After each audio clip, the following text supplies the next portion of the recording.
Super cool radio.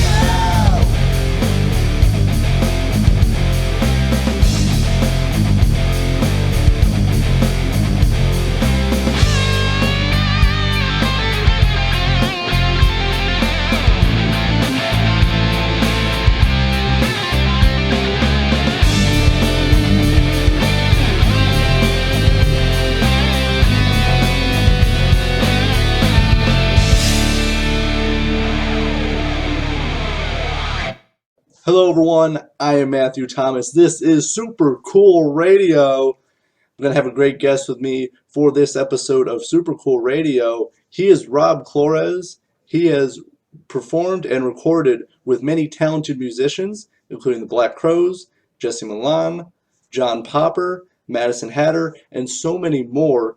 Plus, he has his own solo project entitled Split Second Meltdown, and they recently released a brand new single that I very much enjoy, and that is Big Game Hunting. Before I bring on Rob Clores, I'm going to feature the brand new single from Split Second Meltdown that is Big Game Hunting.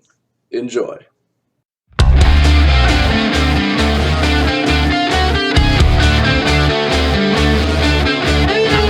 holding on, sneaking around, pissing on my socks, making my way. Dawn approaching sooner than I thought. Can't get a break, big mistake. Took a chance, I couldn't wait. Ramping up too slowly, still hunting for that trophy. Big game hunting, coming up with nothing. It's up ahead, I see it in the crosshairs of my mind, just out of reach. It knows I'm coming closer all the time, can't get away. Might not ever get this close again, I smell the fear. I do believe it's coming all from me. Big game hunting, coming up with nothing.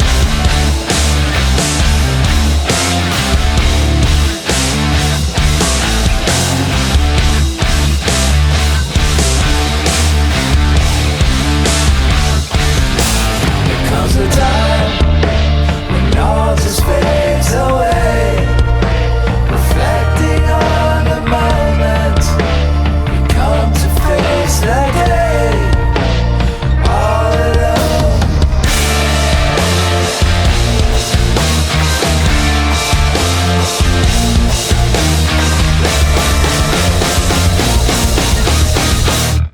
Can't waste my time, it's flying by, boggling my mind just like a dream. I might wake up and leave it all behind, I can't explain the pressure that I'm feeling all the time to catch this prize. I keep on looking till there's nowhere left to hide. Big game hunting must have been something. Yeah, it was something else.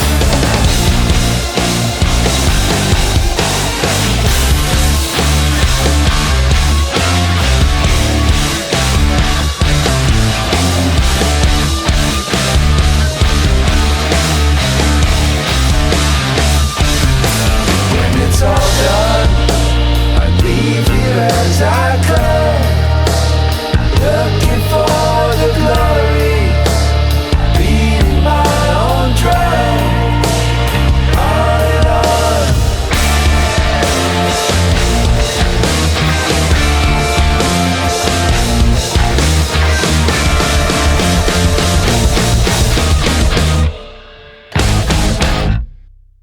I have a great guest with me at this time. He's an amazing keyboardist and musician who has performed and recorded with many talented musicians, including the Black Crowes, Jesse Milan, John Popper, Madysin Hatter, and so many more. And in 2020, he created Split Second Meltdown. Please welcome Rob Clores. Hey, how's it going? Thanks for having me on the show.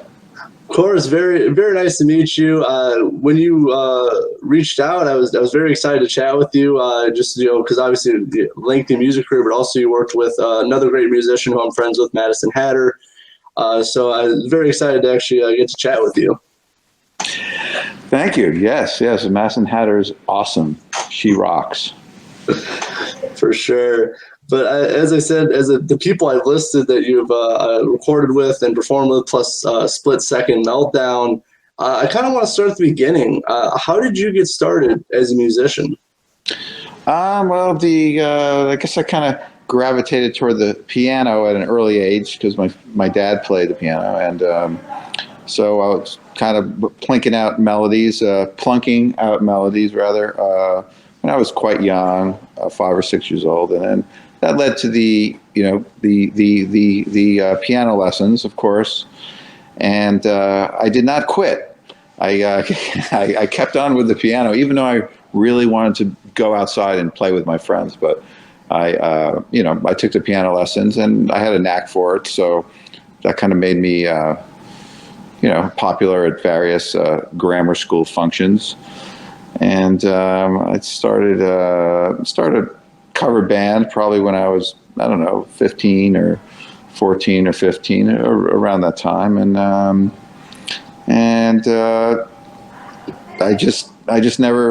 never stopped. I just kept on playing, and classical lessons turned into jazz lessons, but I really always loved rock and roll and pop and rock music, and so I basically spent a career playing that kind of stuff, as well as writing music as well. Yeah, for sure. I think being tenacious, especially with being a musician, not giving up, I think is very important. To just obviously to better yourself, but also to obviously to become a stronger musician as well. But as I said, you're mostly known for being a keyboardist. So what kind of you started with piano? When did you make the transition to being like a full blown keyboardist? Well, I think it was kind of early on. I got like my first synthesizer probably when I was 15 or 16, and I just started accumulating instruments and just kind of getting into sounds and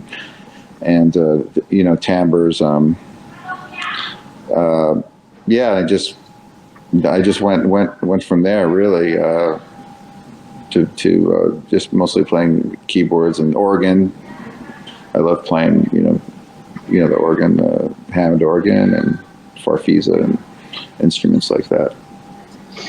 I gotcha, for sure. But also, I saw with Split Second Meltdown, you also you play guitar and other instruments as well, correct? Yeah. I always I love the guitar. I like to write on the guitar. It's challenging. It's more challenging for me. It's kind of refreshing to suck at something because I consider myself fairly accomplished on the piano. So just kind of learning new things on the guitar, it's kind of refreshing in a way to discover how to play chords and trying to play the chord voicings that I hear in my head, but I don't have the technical expertise to really or the knowledge to sometimes play what I'm hearing, but it's fun. It's like a puzzle. And then I get help from various friends who are badass guitar players, so that helps. But I'm writing on guitar, and I'm playing rhythm guitar when I play live, and then I usually hire a guitar player to play all the hard shit. It's kind of funny. I like the way you said it. It's refreshing to suck at something. Like when you start something, a new adventure on stuff. When I started this stuff, it's like, wow, this is out of my element, but it's definitely different. Yeah.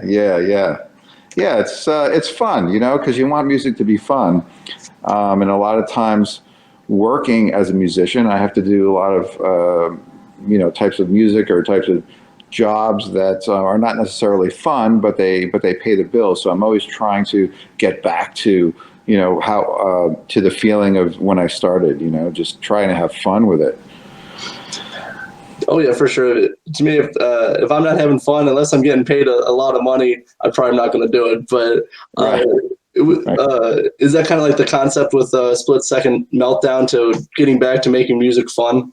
Absolutely, yeah. It's just something I'm just doing for myself. I spent a career playing other people's music, and I'm good at playing other people's music. I'm great at learning songs and learning their parts, and playing that. But I just it's just a fun project. It's fun to write my own music. I've wanted to for many years, and I guess it kind of took pre-pandemic for me to really get serious about it. And then once, the shutdown, I said, you know what, now's a great time to come out with something, and it's given me a lot of satisfaction.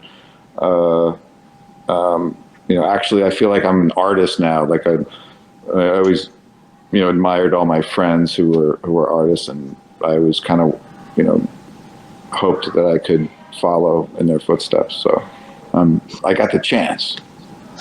I made it. I made it happen. So yeah, I feel good. I feel a sense of accomplishment. For sure. I've checked out Split Second Meltdown. I really enjoy the kind of different style of it. That it's got like kind of grunge, but it's also got like some like pop elements in there. It doesn't really fit like any certain genre. That's what I really like about it. It's very intriguing to listen to. Thank you. Yeah, I come across that when I try to get on playlists, and then like the people are like, it's, this is cool, but it does. I mean, especially like my new single, which is definitely a little more pop, but it has like some, rock elements, and they're like, oh, I love the song. It's weird in a good way, but it doesn't fit any format. And I'm like, okay, well, I don't mind, I mean, I feel like, one EP and 2 singles in, I'm still trying to find my sound.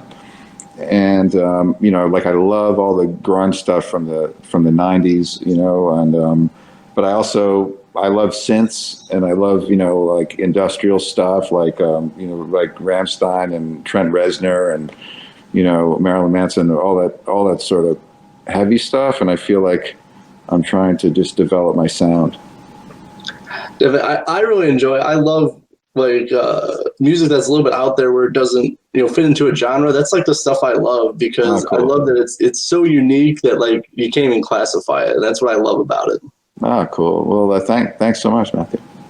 And before we talk about the new single, so what's kind of the idea with Split Second Meltdown? Is this just gonna be like a studio only project? Do you plan to take this out like live shows? Like what's your plan for it? Well, actually, I'm getting my feet wet with a live gig. I'm going to be in New York City, February 22nd, at a little place called Berlin. It's a little underground club in the East Village, Avenue A and 2nd Street. And I put together a night with some local New York bands, and I'm going to take it out. I got great players. And I'll probably do some gigs in New York and see how it goes, That sounds really awesome, especially. Yeah. I've heard about Berlin. I interviewed Wild Plains. They're from New York. I'm not sure if you're familiar. Oh, yeah. They really like playing Berlin. And I believe there's East Berlin. Another venue there around that area. So. Yeah, they're cool little places, and I'm excited to. I'm a little nervous, but because I've never really fronted, my own band before. So, it's exciting though, and I'm up for it. I think it'll be great. It's going to be a new experience for you. I hope everything goes well for you. I hope you have a lot of fun, especially for the first time out with Split Second Meltdown. Thank you. Yes. I'm looking forward to it. Which kind of brings me to a very recent release, Big Game Hunting by Split Second Meltdown. I already talked a little bit about it. It's got that pop, it's got that grunge, it's got a bunch of just awesome feel to it. So how was it writing and recording Big Game Hunting? Well, I was trying to do something different than my EP, which is a bit grungy with some keyboards. I was trying to just kind of come up with a fresh sort of sound, or so I kind of have this 4 on the floor, kind of dancey, upbeat groove, and then it switches up to like a rock beat and then a heavy sort of groove, and then it switches up again to like this kind of mellow, like, you know, spacey Pink Floyd-y sort of vibe, and then it all starts again, and I thought it was cool because I don't know. I just thought it'd be cool for people with short attention spans, you know, kind of like myself. No, that's not true. I don't have a short attention span. Except I just forgot what we were talking about. No. All right, that's a wrap for the interview. No, I'm just kidding.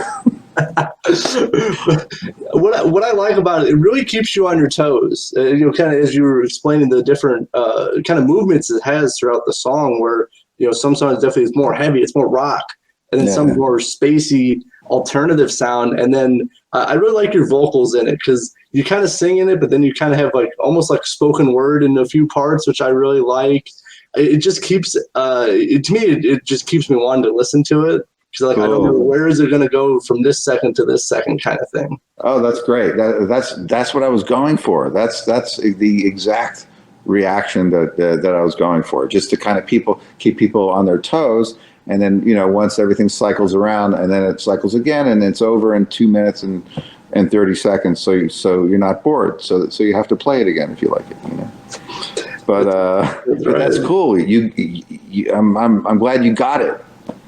I need people to get it, you know. Hey, well, I do music reviews, so I kind of always have to pay attention and listen.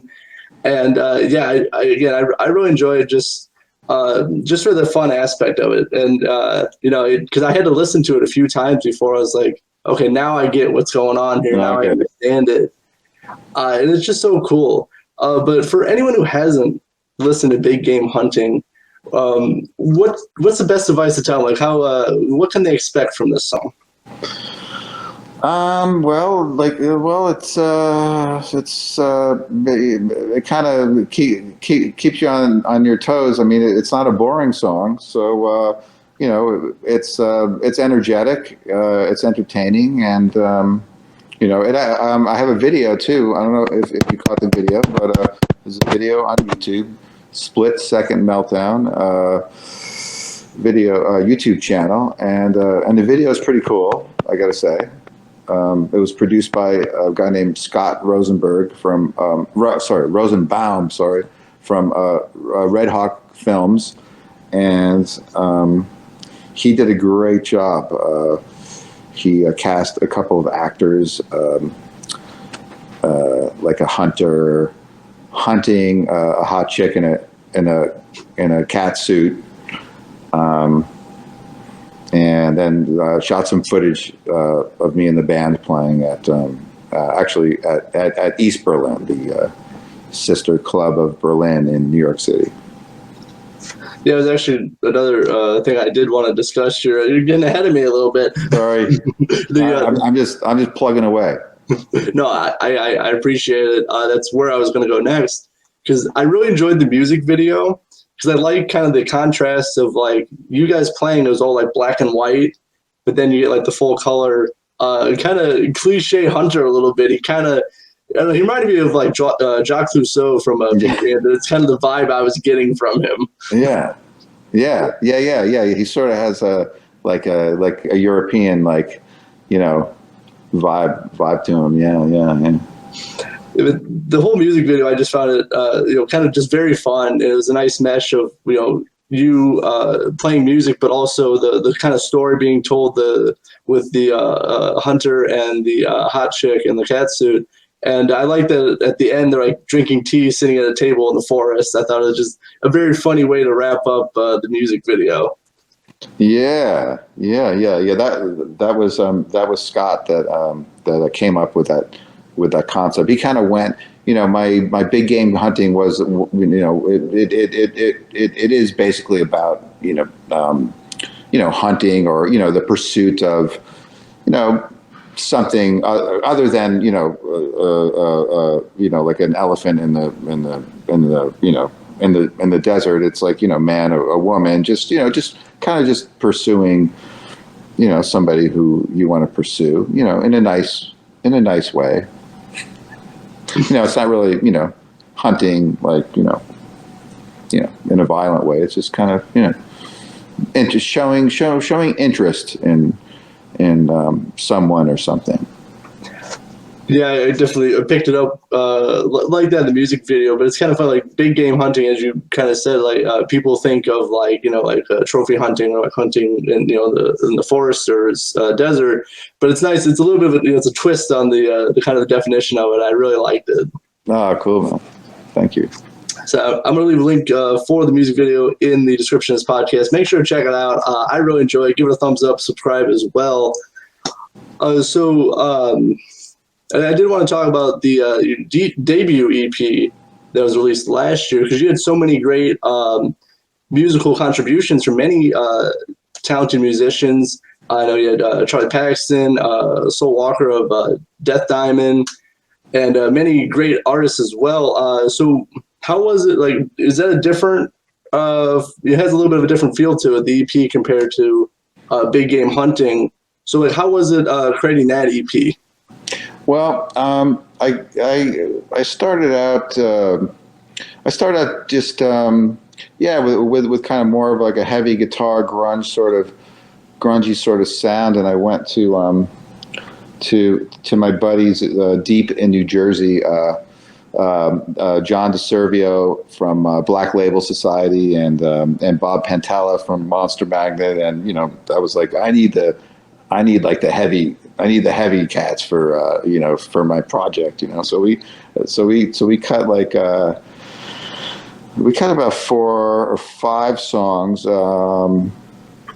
first, and then I kind of just developed. I was out in California, and then I had an idea for a few more songs, so I cut those with Charlie and Saul and Jimmy Messer out in Venice Beach area, and then I just kind of picked and chose. I felt like I wasn't ready for. I didn't want to put out. Like an LP. So I took like 3 of the songs I did in New Jersey with JD and Bob, and then I took the first 2 that I did out in LA, and and there I had my first EP. Yeah, which I listened to. I really enjoyed it. I think it's a little bit more straightforward rock and roll. It has like some other elements in there, but I think it's definitely more rock based, more grunge based, I would say. Yeah. I mean, my whole thing being primarily a keyboard player is I want to, I was like, how can I put keyboards into like this, this heavy music? I mean, besides the bands who I'm influenced by, I'm also influenced by, Soundgarden and, Alice in Chains and, who don't have keys. Just, I'm always trying to put like a synthy element, into my music. Yeah, definitely. And I really dig what you're doing. But and the guest artists you had on this EP, did you already have these guys in mind? Like when you're coming up with like, who do I want to work with, or like how'd that come about? Yeah. It basically, yeah. I mean, I know a ton of great people, great musicians. I think just to kind of get my feet wet, I wanted to just work with a couple different groups of people, and I'm planning out my next session. I'm not sure what I'm going to do.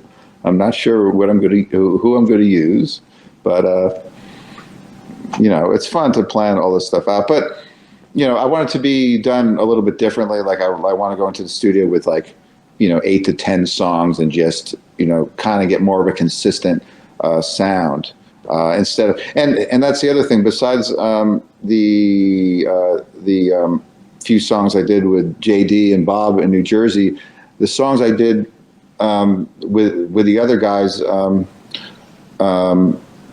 couple of them were like I did the drums first. Like I sent the drums to the basic tracks to the drummer Charlie, and then he would send his track to Saul, the bass player, and he would send his track to Jimmy. So it was a little bit kind of piecemeal, the way we put it together. Gotcha. And how do you build a song? So talk about creating a song and stuff. Like, how do you build a song? Like, what do you start with? I'll just start with either a guitar, and I'll just a guitar and a melody. I'll do that first, or maybe I'll have like a concept of something that I want to sing about. But usually with the material I have so far, it was it started with music first, and then I kind of decided what I wanted to write about later. So that's sort of how I've done it in the past, because I'm more of a musician than a lyricist. So I'll probably continue that way. Except for I do have one song that actually I wrote a bunch of lyrics to. So maybe I'll try to do like the opposite. I'll try to write to the lyrics, but that seems that's harder for me. I feel like you kind of have to fit the song around like the words instead of letting the song breathe a little bit. You have to, kind of mess with it more to create to make sure the words and all the lyrics fit and stuff like that. Yeah. But, musically, like like the sound is very important to me. I mean, as far as like the instrumentation or the groove or, as you can tell by the last song, I mean, it's all over the place. I think in a good way, big game hunting. Definitely, for sure. Definitely. Make sure to check it out. And as I kind of wrap up this interview a little bit, so where can people find Split Second Meltdown and your work online? You could find it. You could find the music on all streaming platforms. I do have copies of the EP. They're not quite out at a marketplace yet. But for right now it's just streaming. And if you're in New York City in a few months, maybe you can see us play. Yes, make sure to check them out in February. I think it sounds like it's going to be a really awesome show. But as we're kind of talking about 2022, what's kind of your plans for going, obviously the show in February, but what's kind of the idea for the rest of 2022? I think I'm just gonna. I'm planning a full length record, so I'm getting material together for that. Not exactly sure where I'm going to record it, but just that along with live shows. I'm going to try to just play at least in New York, or maybe in the vicinity. I live in New Jersey, right next to New York City, in Jersey City, and